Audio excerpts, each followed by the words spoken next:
So, hello guys. Dito nga pala ay tutorial to how to voice chat. Una, punta muna kayo sa Roblox. And sundin nyo lang yung tinuturo ko guys para ma-notify nyo guys. Okay, nakapunta na. So, punta kayo sa 3 dots, more. Yan o. Yan. Tapos, hanapin nyo yung settings. I-scroll nyo lang. O, yan, settings. O, and account info.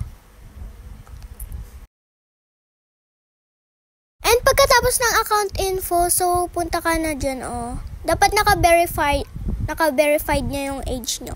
Ang gawin nyo lang kapag magbe-verify kayo is yung passport nyo, pili lang kayo ng mga ID doon, tapos picturean nyo. Ganon lang, guys.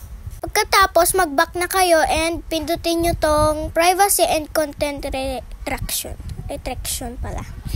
Yung tinuturo ko, guys, yan.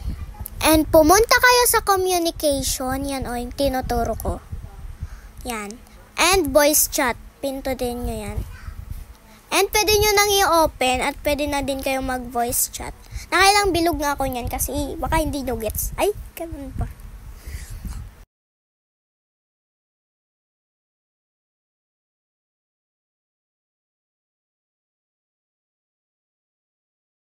So, by the way guys, ito nga pala yung account ko. Ang dami kasi nagpa-friend request sa akin kaya hindi ko naman in-accept. Ito nga pala yung account ko. Yan.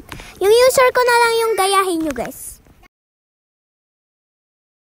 Salamat guys sa panonood. Like and subscribe. Bye! Hello guys, nare-recommend lang po ako sa inyo. So, sino po may gusto ng pet sa Grow Garden?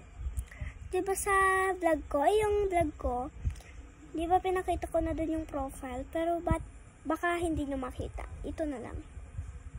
Yan. Yung ibibigay ko guys is golden lab. Mga common lang. Sorry guys. Bye!